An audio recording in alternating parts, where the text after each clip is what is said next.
support, especially paired with something like the Udyr.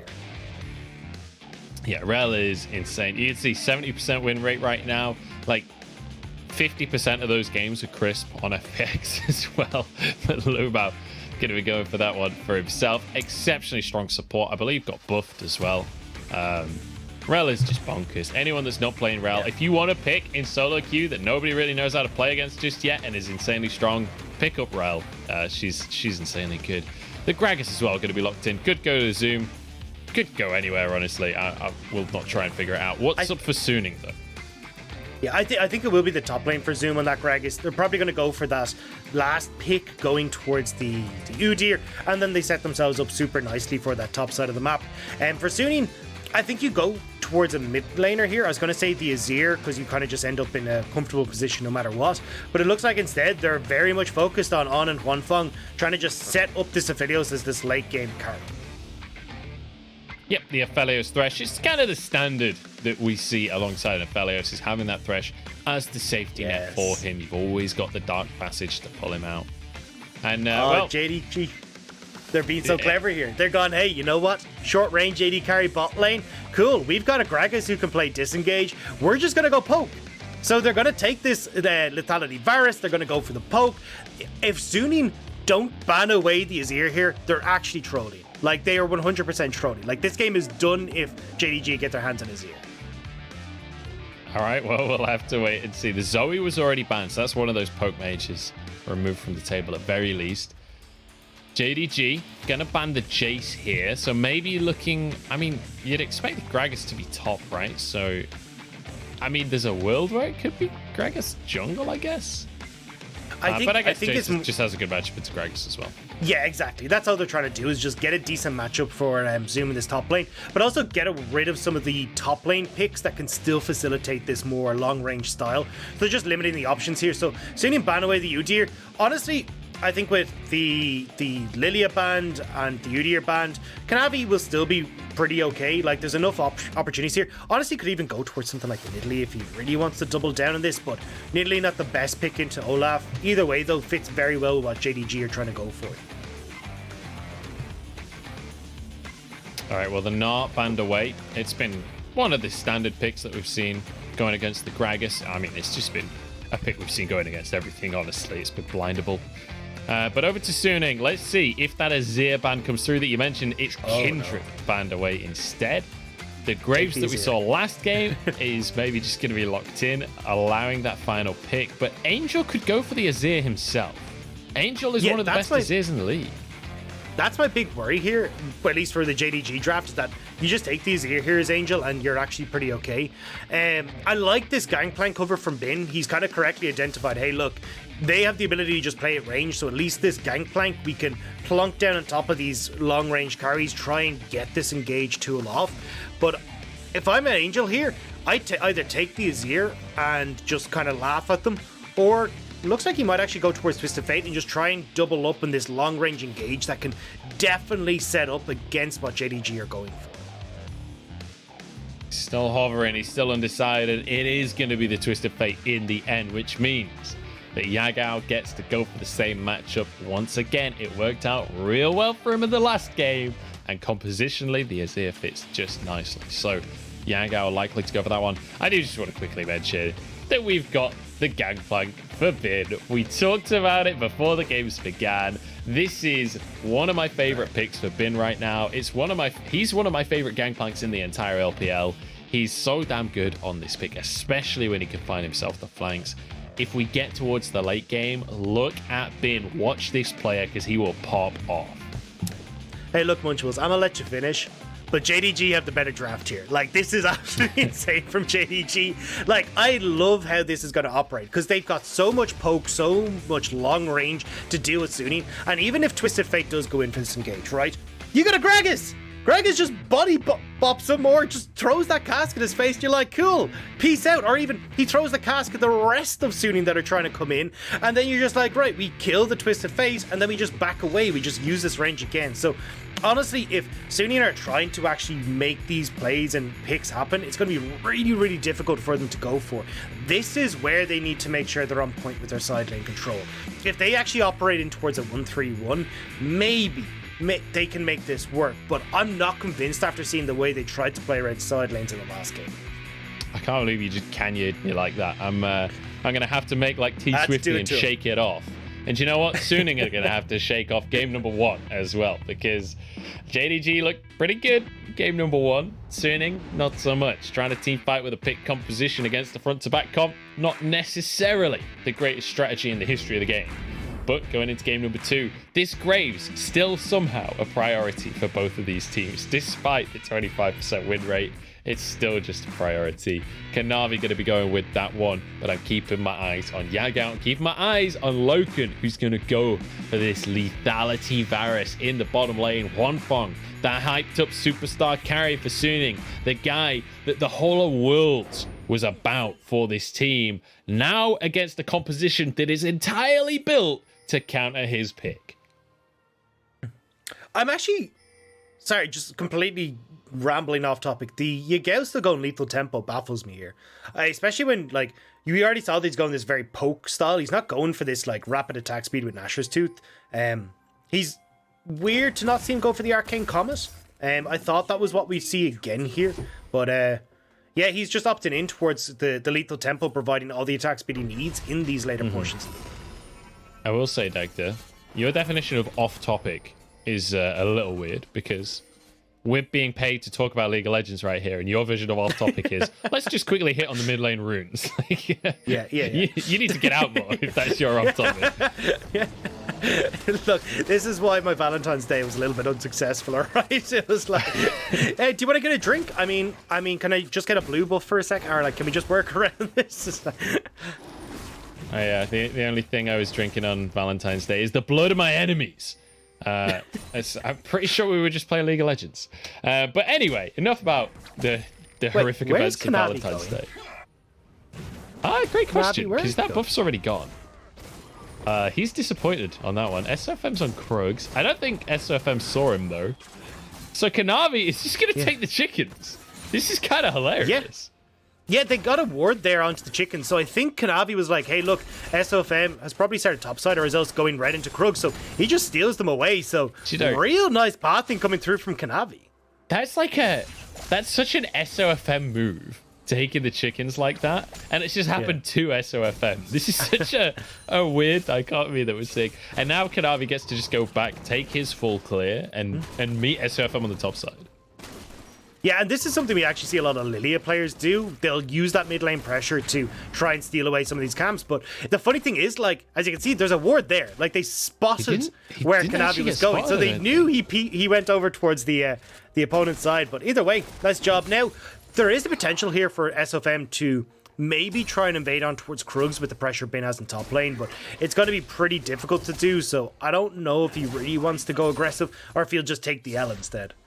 Yeah, and on the top side as well, like, you can just kind of chill, right? He's Gangplank. He's not exactly going to run out of potential later on into the game. Bin got to pick this into what Zoom already had. He's quite happy to just sit here, throw out some Qs, get a bit of extra gold on the CS, and just rock and roll, scale up towards the later stages. Nice little hook from On, and Huanfeng, tons of follow-up onto that. It's going to be Illuma. I nearly called him Crisp. I'm just so used to Crisp playing Rell at this point that I actually just nearly called LvMao Crisp at this point. Yeah, I've done it a couple of times, even just where I'm like doing VODs for myself. But Yagao, we'll actually try and push this in. But this is really good from SofM. So basically, you force the early recall. You allow the early recall from Angel. He'll TP in with more mana with the buy. And it looks like, despite that nice early clear from Kanavi, not actually being able to get into River for these scuttles means you get the double scuttle as SofM. Yeah, I think it was more because of, not because of, like, acknowledging that he wasn't going to be able to contest against an Olaf for the scuttles, just going, look, all right, let's just grab some crabs instead. But Kanavi's like, all right, you have the bottom crab. I'm going to take a top laner instead. But Ben is aware of the situation, will be slowed down, but should be able to survive this one. Dodges the second Q. Kanavi can't dive this one, and Ben's going to be A-okay. It does give the opportunity for Zoom, though, to just crash this wave. Could even get a nice little reset for himself where he may not have to burn that TP. And as you can see in bot lane, like, Huanfeng and On are pushing pretty aggressively here. They got a nice lane matchup. So maybe Zoom tries to get down to this bottom lane and actually turn this in favor of JDG. But looks like Zoom hasn't actually been able to push as effectively as he'd want to. So Bean is able to get back in time. Well, SofM going to head back to base as Drake spawning in 5 seconds time. Kanavi on this bottom half of the map right now. But SofM would be able to get back to the Drake if Kanavi were to just start it off. That would be a little bit crazy. Let's talk a little bit about the junglers though, because this is an Olaf. Olaf loves to go for these Drakes, but doesn't necessarily have the best lanes to be able to brute force it off. No, especially as you can see in this bottom side, like, this is why Thresh is so strong into the Rell. Is you got the Flay, you can just disengage whenever Rell tries to come in. She's then a sitting duck as she tries to waddle backwards, and it leads for an easy hook. So honestly, Sunin have got a heap of control in bot lane, and his Angel hits 6. That's only going to be amplified even more. So I thought maybe we'd see JDG try and make some early plays happen with Kanavi kind of trying to play through Yagao mid or trying to make something happen with the overextension bot lane, but he's just happily farming away. He's cleared out the Olaf Raptors once again and is now going up to his own side to clear out those Raptors too. Ben managed to land a cheeky little barrel there onto Zoom, and this is just Zoom's life up in the top lane right now. This doesn't get any better. This is going to suck for him all lane long. Finn's just going to be able to prod him out all day. Drake is up on the map. It's been warded by JDG, so if SofM were to try brute force the issue, that could go down for them. Huanfeng and On, as you rightly said, a lot of pressure in that bottom side to work with, but Angel, it takes a little while before this Twist of Fate can just clear the waves. My big question here is, as you can see, like, with the Olaf Raptors respawning, oftentimes, like, junglers will just try it over and over again, try and steal these away, especially with, like, Yagao's pressure. But it looks like instead, you're not really going to be on time for Kanavi. So it means that, look, you can just, as Olaf, clear this bot side back into a scuttle that is nicely spawning at this dragon as well. Turn this in towards the dragon and just again amass these pretty sizable leads for Sunin. Like, I know it's only 600 gold at the moment, but this is purely just off of the jungle, off of a little bit in that top and bot lane as well. And Sunin playing this early game really smart. But not interested in going for the dragon just yet, which might benefit, because there is a ward in the pit right there. I don't know how or where they are of that situation, but the ward is now timed out. So if they were to go to the dragon, it wouldn't be quite so obvious, at least. But looking to just go for the red buff first, perhaps worried that Kanavi would try and go for some kind of crazy steal. On his positioning, real aggressive in this bottom lane, and Kanavi's moving over there, but I don't think anything's actually going to happen here. I think Sunik should be able to just shove this and get on out of dodge. Kanavi's sticking around, though. They really want to make this happen. LvMao positioning to look for the engage. Huanfeng needs to be careful. Has flash, has cleanse. Knockup doesn't land onto Huanfeng. Guardian there. Flash from LvMao and a TP as well, but Angel's arrived on the scene. Hook comes on in. On playing beautifully, but the collateral damage finishes him off. Yagao flashed away from by Huanfeng here. It's 2 versus 4, while the dragon is taken by SofM. Angel gets away with his life. A pick for a dragon. I don't know who wins that one, Dagda. I'm going to give the edge to JDG, just that, like, the gold going over into the hands of Kanavi gives him a lot of control in the jungle. And yeah, the dragon's nice for Sunin, but it's not the end of the world. I'm more interested in seeing now, though, what happens with these resets, because you've got Loken and LvMao who can shove in, they can reset and turn this towards the Rift Herald. And for a composition that, like, relies on the damage from Varus and kind of getting themselves into a position where they can poke, getting these early golds makes this composition so much stronger. But Sunin have started this up before you can really get these resets coming in from JDG. Yeah, Suning looking to just snowball on the objectives right now. They get the Drake, they immediately move to the top side and look towards Shelly as well. But Kanavi's here, as is Yagao. And if there's anything we've seen from JDG in this series, they do not want to let Suning do what Suning wants to do. Gold card locked in here for Angel as he moves towards Yagao. But Yagao backing away. This should be Herald for Suning as they're moving the bot lane up as well. But actually, they're going to be slightly later than this one. Maybe JDG could just take this one away. Ragnarok is there, but it's too slow. Taken down is SofM, and the Herald will be easily snagged by JDG. It's too late to the play from Suning. I think that's what we're talking about there, is that the resets can come in faster from JDG. You still have control for Zoom in this top side when it comes to push, and he comes across faster. They get the kill, they get that Rift Herald. They did lose some waves down towards that bottom lane turret, but it's not a huge amount that Loken's really going to be hurt for it. But you can steadily see that 20 CS lead essentially in that bottom lane, thanks to Loken needing to roam up to this play. It's such an insane amount of lane pressure coming out from the Aphelios. And I'm not going to lie, I don't know Lethality Varus versus Aphelios well as a matchup. I feel like Aphelios existing and Lethality Varus existing have been separate parts of League of Legends history. Yeah. But I would have expected this to be Varus favored, honestly. Like, he wins most lane matchups. Yeah, it's more so the support, and also the fact he started tier in this lane as well. It's not like he's got a huge amount of combat stats, and with the LvMao not really been able to do a huge amount, they've had to play this relatively safely. So just Huanfeng's been able to use the push that he needs and the Infernum to get this safely corralled under tower and start to chip away and at least get some pressure on towards the bot lane. But either way, it's not going to mean too much. It's more, as you can see with this rated Dirk, now that damage is starting to stick a little bit more onto Huanfeng. Yeah, and I will say, I'm not going to offer a lot of sustain on Thresh. In fact, 0 sustain. So when those Qs do land from Loken... He's got a shield. He's got a shield. He's even got shoulder guards as well in his inventory. So so there's that. I don't know why I'm telling you that, but you know what? Now you know. You know, and knowledge is power, Dagda. So now our audience has a little bit of power to work with in this game. So does Huanfeng as he shoves this wave in. And the gold lead is pretty sizably in favor of JDG, 1,000. But Dagda, I'm a little disappointed at how accurate my expectation for this series was. Because, hang on, we've got a play and it's denied. Yagao doesn't have any mana, so he can't do anything, but he can deny the ultimate here. I think Zoom gets away as well. Ragnarok was super early. And this is exactly what I'm talking about. This has been so anticlimactic as a series. Yeah.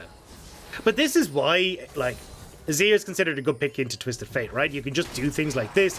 And we kind of knew this was going to be much more slower paced, but honestly, you're actually seeing JDG play this really well. Not that slow pace from Kanavi, is he just goes for the dive. This is exactly what we were seeing in the last game as well. The Graves, when the opportunity is there, can just blow someone up with the Gale Force, but last game it wasn't working out. This time around, it's beautiful from Kanavi. This will be the first tower.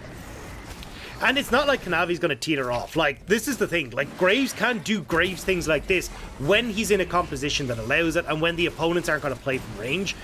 When you look at Suning, there's not a huge amount of range on that side. So, honestly, when you look at Kanavi, he's going to be enabled pretty well when Suning tried to just bombard themselves onto the JDG spikes, essentially. But for JDG, they're happy. They're in a really defensive setup with so much peel, so much damage, and can just make plays like this happen on such a consistent basis. That's really nicely done from Kanavi. Clean as you like. But in the meantime, Bin has been chilling in this top lane. He's going to be able to get himself yet another plate. If there's one thing Gangplank is good at, it is annihilating turret plates. His passive doing wonders on that front as well. Zoom's arrived again, but a bit of a sizable lead for Bin in the top side. Has the ultimate available, has an Essence Reaver already as well. As JDG look for this Drake, and I think they might just be able to get this one. You could see some positioning from Suning there, but they don't commit to the contest. Yeah, I mean, I think it was more so just Suning happened to be in the area, to be honest, because SofM had just cleared out his bot side. There's no real camps on the map, so he kind of just waves from the window as JDG take that objective. And the big thing here for Suning is trying to see if maybe they can deny one more dragon. It just gives them time for like Bin to scale into this matchup incredibly well. Try and get Angel off into this side lane too. Like the 1-3-1 I think is the best course of action here for Suning, because I think the second that they opt in towards team fights, it's just doomed. Don't tell me that, Rob, because that's what it was last game and it just didn't happen. Zoom is getting pelted by cannon fire right here, and now he's getting pelted by Viking axes. SofM wants a bit of vengeance, and the Ragnarok means no ult can happen from Zoom. Easy peasy lemon squeezy, says Suning. Yeah, I'm surprised to see Zoom overextend that much. Like, you know that SofM has to be topside. You just saw him like at that dragon, decided not to contest it, but you still know he's resetting to go topside. So Zoom, a little bit of a mistake there. Now Kanavi though might get one back on Bin. well, the tower might go down, and I don't know if Kanavi can actually win this 1v1. Bin's kind of large, but it's not a 1v1. He's got a Birdman with him, and knocked back is Bin. The pirate should go down here, and the bird wins out the day. And you can see there, Angel even considered the Destiny up, but decided not to even bother. He's going to just push this in mid, but Zoom's got the TP there. He's here to save it, so JDG get away with that scot-free. A nice pickup and a little bit more control on the map, and you're going to be pretty happy. Huanfeng, though, once again, looking for these early towers. This time, grabs the second one for his team, third one of the game. Gold still relatively even. It's that 1,000 gold lead in favor of JDG, especially once this tower goes down. That should just tick over. But all things considered, when you look at how much scaling is in this game on both sides of the board, this is pretty much par for the course, right? That we're not seeing any massively dramatic leads in the early game. And JDG, I mean, this is a late game team. This is what you expect from JDG. I am surprised though by the build from Loken. He went for the Umbral Glaive first. Like usually we'll see like the Manamune and the Duskblade and try and accelerate. The Umbral Glaive obviously for the vision control, but I don't think it's too much of an issue here. I'd rather, I think, see him just go for that early damage so that then you can ramp off of that mid game spike from the Varus. So there's a weird thing about Varus. I have played a ton of lethality Varus. Now, it was before the change in the items, but this fact remains that if you have a weird recall where you can't afford a bigger lethality item, you spike a lot harder by just finishing a glaive on that shoddy recall and then building other lethality items than going back without a completed lethality item. So it's kind of like a halfway house a lot of the time when you couldn't quite finish what would have been a Ghost Blade back in the day. Yeah.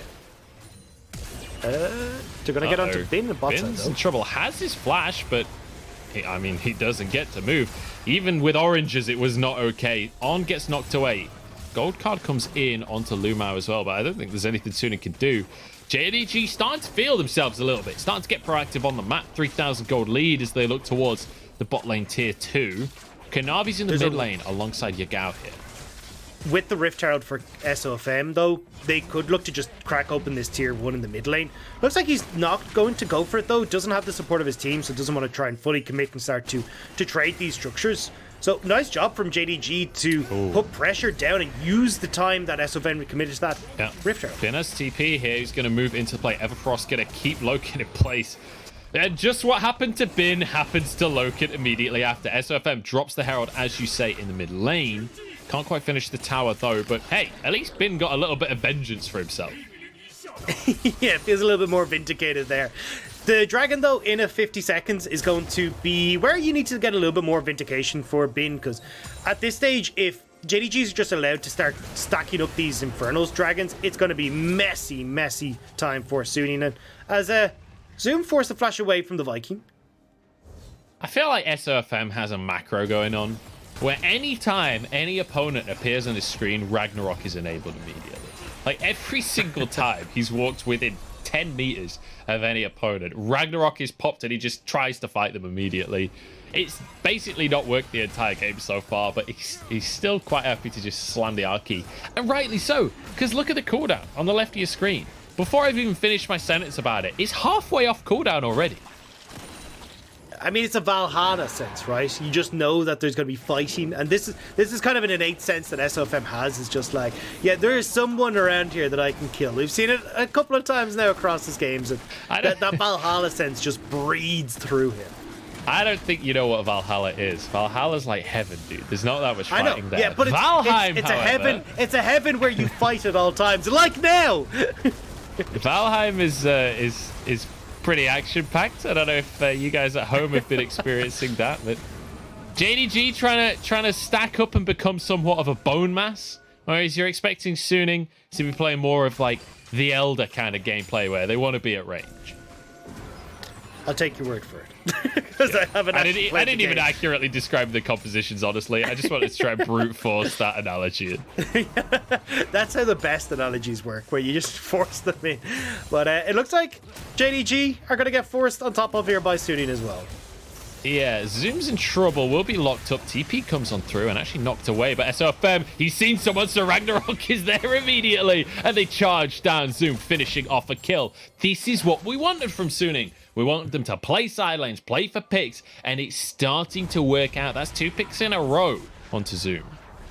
Yeah, and a nice job here, especially as like Zoom has just been the punching bag essentially for Sunni. And as long as they can keep Zoom off the map, keep these lanes pushed in, they can start to get a lot more control, because right now the biggest issue for Sunni is that mid lane tower, just stopping them from getting the deep vision and really pushing these lanes. But what the fuck? Oh, he's denied. Kanavi tried to make the miracle play, but the miracle has turned to a biblical disaster. The tower still goes down because they just don't clear the minions fast enough, but you know what?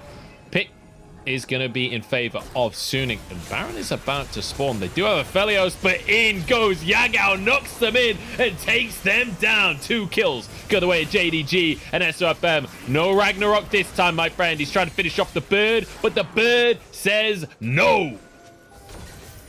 I mean, this isn't even over. Angel's still here looking for LvMao, but I don't think you want to be there.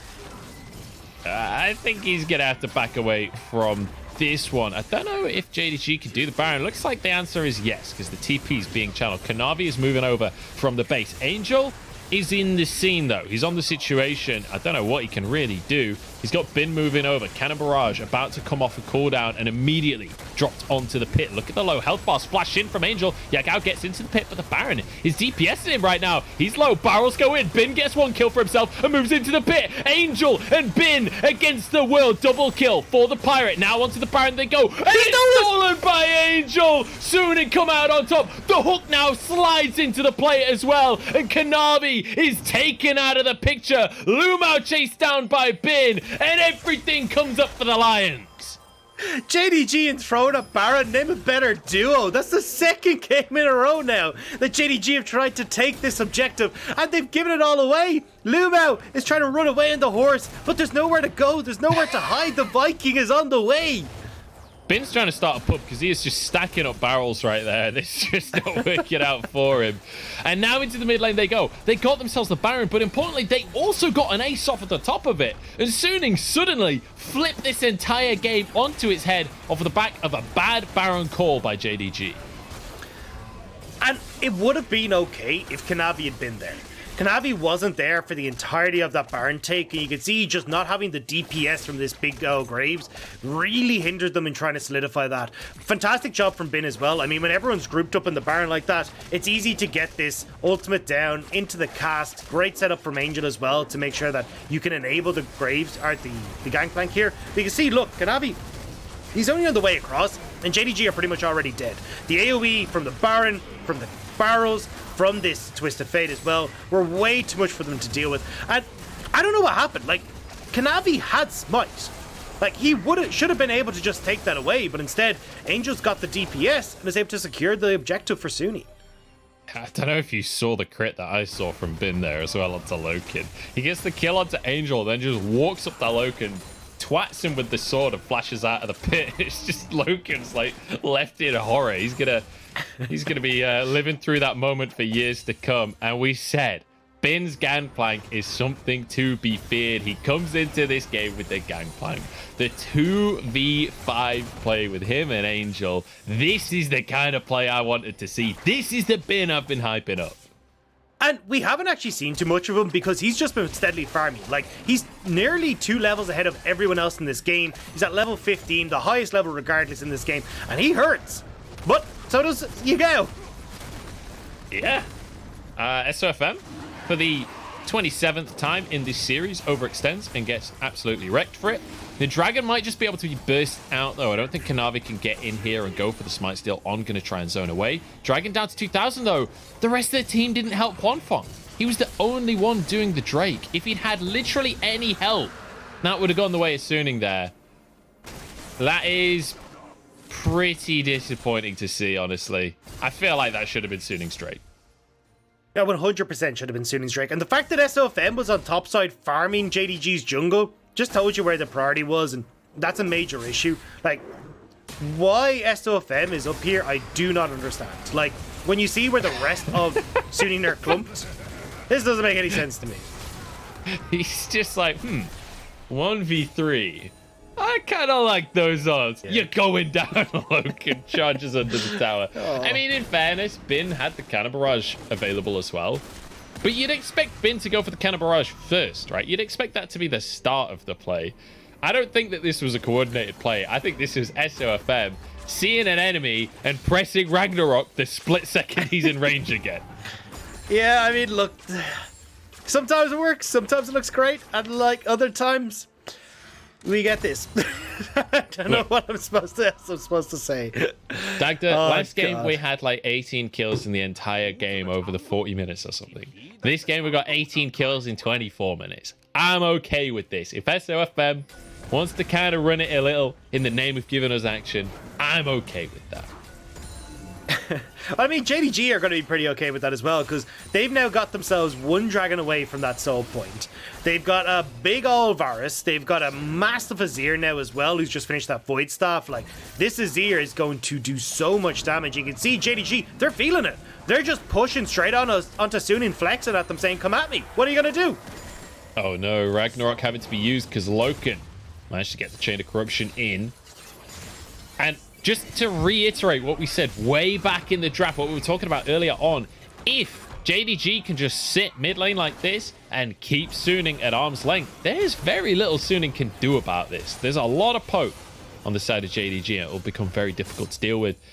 Bin is pushing real far in this bottom side, and there's a whole bunch of cavalry heading his way. I think he had a window to get out there, and he did not take it. Flash having to be used now. Zoom has the explosive cast. Oh, the TP comes through. Can he get it in time? Explosive cast is there. Bin tries desperately to get away with it, but it's just not happening, and he's taken down. And this is the problem with this composition when you fall behind. You can't push up past river, and the second Bin does, JDG are like, cool, we'll take it. That's free gold, free money, and we've already got entire vision on this bottom side. So when this dragon spawns in 2 minutes, we just refresh that vision. We've already got it, we know exactly where Suning are, and it makes it so difficult for Suning to move into that jungle because of the poke, because of the opportunities for JDG to pick them off with this Gragas and with this Rell. At least on the side of Suning, they get some farm on the top side. They cleared out that top side jungle. They get the top crab as well. Baron coming up in about 10 seconds time. But I would say more importantly, in 2 minutes, Dagda, that Infernal Soul spawns onto the map if JDG can grab it for themselves. If not, it will be Suning buying themselves another 5 minutes. But man, Lethality Varus, if he gets an Infernal Soul, oh god, I don't want to be Suning at that point. I don't know if I want to be Suning at all this game. This is was starting to look good, and then that one mistake from SofM gave so much control back to JDG, gave them that third dragon that is just so crucial. Like when you're playing this style of composition, being forced to fight when it's not on your terms for Suning just really sucks. And now you've given that to JDG on a silver platter, and you can see, look, they guarantee mid control with Yagao. They just shove in that wave. They've got Zoom who's passing off towards this bottom lane to shove in that side as well. And how do you try and contest here? Angel with the TP to the top side here. He's going to try and pressure onto a tier 2. Drake's not up for another 50 seconds. Obviously, Angel will have access to the Destiny to try and get down to the play if the dragon does occur. SofM, not entirely sure what his goal is here to try and move in. Maybe just to pressure so that Huanfeng can clear the wave in the mid lane here. And this is just a fight for vision right now. This is a fight for dominance of this bot side jungle. Hook goes wide onto LvMao. They can't quite push too far for that ward. As SofM, you can feel his finger hovering the R key right now. You can feel him desperately wanting to Ragnarok into this play. TP coming out from both mid laners as the Destiny has been used by Angel. And it looks like he's moved all the way to the Dragon Pit. He's behind the enemy right now, but this could mean that he's too split from the rest of the team. Yagao going to be the target. Bit of damage in, but he's Twisted Fate with a rapid fire cannon. Doesn't have that much burst. In goes the Ragnarok. In comes the rest of the team. Can they finish anyone off, though? I don't think it's happening, as JDG pretty comfortably just survived the attempt here from Suning. That is 4 ultimates used, and they've achieved basically nothing. Now in go JDG onto Angel, who's just chased out the bottom side of the fight. Gold card flashes away, keeps himself alive. Dragon going to be burst down. It was all a bait. Great bait, mate. 8 out of 8 on this one as LvMao pulls into the play, but he's shredded by the Aphelios. In goes Yagao. Huanfeng flashing out to safety. On, gonna follow him as well. Bin trying to stack up the barrels, trying to stop the chase. It's 4 versus 3. And Suning desperately trying to escape from the play. Huanfeng out on the bot side. On, won't be slowed. Bin has oranges, so can keep himself somewhat safe. Blast cone out as Huanfeng even grabs himself a cheeky little wolf on the back of the play. Bin finishes that one off, and now towards the Baron. Go JDG. Yeah, Angel does manage to distract JDG enough, but I mean, Infernal Soul will still be there in 4 minutes, whereas this Baron won't be. Not if JDG can take it, that's for sure. There we go. Easy Baron for the side of JDG. And Suning, hey, they bought themselves some time, but this poke composition, as great as Infernal Soul would have been, they're still quite happy with the Baron. Yeah, I mean, a Baron just lets them siege up so incredibly well. I mean, you try and defend against an Azir, a Varus that are underneath your turret and just poking you the entire time as Baron creeps rain down damage onto your turrets. It's just not a fun time. And now, with JDG having control of these side lanes as well, they'll be able to, you can see Loken go topside, push that one out. You've already got Kanavi who's on his way bot to shove that one. You just group in any of these lanes and then just rain down all this damage onto Suning underneath their towers. So let's do a cheeky little bit of a recap here, Dagda, because we've got items across the board here. We're 30 minutes into the game. You can see Huanfeng. He's passed 3 items now. Hasn't gone for the Infinity Edge. He's gone for the Bloodthirster because he needs to be able to survive against the poke that's coming out. But importantly, Bin has that Infinity Edge, and you can see what that does there. That's the tankiest member on JDG that just got chunked for half of his health from a barrel right there. I mean, you say tanky. He's got a Kindle Gem and a Forbidden Idol. He actually isn't that tanky, to be honest. The entire team of JDG tanky. is actually pretty squishy. Tankiest member. That's not necessarily the same thing. But either way, JDG, you can see here, they've set up camp. Got the everything there, but Suning want to fight. Yeah, the Cannon Barrage, they're just going to dissuade the push for now. Sundisk is going to make this a real pain in the ass for Suning. They don't really have a way to try and take down that Azir tower either, but look at this flank from the solo lane as Barrel's coming on in. LvMao takes 800 damage on a crit. That is kind of insane. An Angel having to kite away. QSS used there by Kanavi, but not to any avail because of the Everfrost. Ragnarok having to be answered. So, CC immunity off of both junglers now. The cards are flying in, and actually JDG starting to suffer from a bit of poke damage themselves and struggling to maintain the siege. The cannon's still going strong though, and without the flank positioning, Suning can no longer defend. In they go, and down goes the inhibitor. Nicely done here by JDG to maintain that position in the mid lane. Even though it starts to look a little shaky, they hold on and they clear that mid lane inhibitor. Yeah, especially once they're able to force Angel away. There's no real threat of a flank, which makes it a lot easier for Yagao to just go underneath the turret and tank that, finish off the structure. And now they can back away, rinse and repeat, get down these last couple of side lanes. And again, in a minute 40, you've got this Infernal Dragon again. So Suning are forced to fight. They need to get these waves in order, so at least they're not just running headfirst into JDG as minions do work on their side lanes. And Huanfeng has just come out of base, so he will not have an Infinity Edge before this Drake spawns, unless he can, unless he was real close on that recall and just didn't quite have it. As he'll grab a couple of supers at least before the Drake comes up, so maybe there's opportunity for something. Kanavi dashing away, TP by Bin as well. Suning are really committing to this fight, but LvMao gets over the wall, hooked back in. Everfrost is there. They're CCing him over the wall. Redemption comes in, and LvMao survives. But there's still a minute until that dragon, so you still get LvMao ability to reset, but the redemption is not going to be there. I don't even know if it was redemption. Then the battle song will just about be up, but the Everfrost and that will still be available. So Suning actually, surprisingly, even with investing all that, are still going to be up and ready for this dragon. Yeah, they didn't actually commit that much themselves as Suning. And it will be LvMao's flash at very least, so it can be quite a big deal. Obviously, Hex Flash still available for him, but can't make the instant flash play on the Rell, which is always going to be a bit of an issue for him. Here we go. Drake up in 20 seconds. What are we looking out for here, Dagda? You're going to be looking to see if JDG, well, can just collapse on bot side, because Suning want to pick. Uh-oh. Well, that is exactly what we're seeing. Yagao steps forward, has the Zhonya's though, keeps himself safe, flashes from the solo laners here. Yagao goes in. Kind of barrage behind the play, though. LvMao's gone in to start the fight, but he's completely on his own. In goes Angel to the top side of the map, but it's not working out because it's all about Yagao on his Azir. Angel, you can't take that 1v1. Been against the world, but he's taken down. The world is too strong for him. And now Ragnarok can't save you, SofM. He's totally alone. And JDG, they don't want the Drake. They want to win the game. And they will get to do so. A great fight from JDG, separating them as Loken. Oh, no! Oh, no. Just because your team is spent does not mean you can 1v1 Olaf, my friend. JDG are really low. Hang on, JDG are super low. This could actually be the Viking moment. All right. Here we go, SofM. This is your moment of glory. Doesn't have Ragnarok CC'd up, and Zoom is just going to be able to finish him off. Dagda, you built it up, and it all just collapsed before my very eyes. Nexus being taken down, and you know what? Forget SofM, because the only one I want to talk about right now is Yagao on this Azir as they take the 2-0. So nicely played by JDG. Being able to pick up this victory against Suning is going to be so much for their morale. Coming off of that Chinese New Year, now coming into this new half of the split with the victory.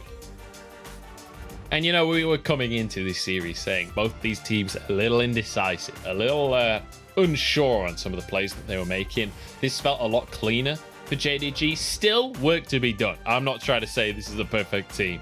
Definitely a few mistakes being made, and definitely not the cleanest macro we've ever seen in the world. But you know what? They drafted scaling compositions. They played for scale. I mean, the second composition wasn't even really that much of a scaling comp, but playing towards their win conditions, playing at range in that second game, and managing to make it work for themselves. Yeah, and I think a large portion of that was just down to Kanavi having control of jungle for a lot of these games.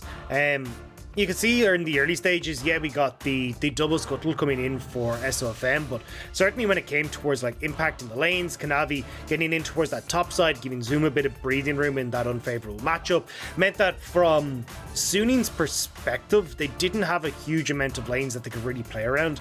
And again, Angel not having a big impact on this Twisted Fate meant that they couldn't really get the ball rolling in the manner that they were hoping for. And like JDG end up picking up the team fight wins. They end up picking up these dragons and forcing Suning into uncomfortable positions. Yeah, I mean, beautifully done. And Suning, unfortunately, in those uncomfortable positions, really struggling a bit underneath the pressure that JDG was able to layer on. If there's one thing we've talked about JDG over the last sort of, I don't know, 15 months, it's been that JDG, when it comes to having an advantage, are very good at slowly but surely inching that advantage forwards. This one got a little bit chaotic in the mid game, but JDG managing to hold on at the end of the day. And Yagao, especially on this Azir, we've talked about his Azir pick before. I feel like Suning needed to respect that. I feel like they needed to take it away from him and get it for Angel, because, yeah, I mean, there were good moments for Angel on this Twisted Fate. I'm not trying to take away from that, but when Yagao is looking so good on Azir, when Azir is so good in the meta right now, and then you have a great Azir player, maybe just play towards that style. But even he's just great into the Twisted Fate as well. I mean, every time you're trying to TP, it's really hard to find priority and the opportunity to actually get that teleport off. And then when you do, Azir just flies in on top of you, truffle shuffles you back out, and you're just like, cool, well now my Destiny's on cooldown and we got nothing for it. We saw when they tried to make that top lane play, there was just nothing that could be followed up on, and Zoom walks away peacefully. So there's a lot of draft things here which were kind of surprising for me for Suning. But certainly this priority on the Twisted Fate didn't make a huge amount of sense to me. And we just got to point out, you can see Huanfeng's damage, and I'm sure people are spamming about it in chat. 7,000 damage as an AD carry, not ideal. But I want to highlight that this was not Huanfeng playing bad. This was the draft coming out from JDG. The second Aphelios was there. You said it during the draft, Dagda. The Varus came on through. The Azir came on through. They could just play at arm's length the entire game and stop Aphelios doing anything. Yeah, and this is how you play against Aphelios. This was what people around the world were calling for the second Aphelios became really problem, was just play at range. He's got no way to actually close the gap. And if you don't have a team like you see on Suning there that can actually set you up and really force the opponent into your range, you're not going to do particularly much. Because, well, you're going to get poked by the Varus, you're going to get poked by the Azir.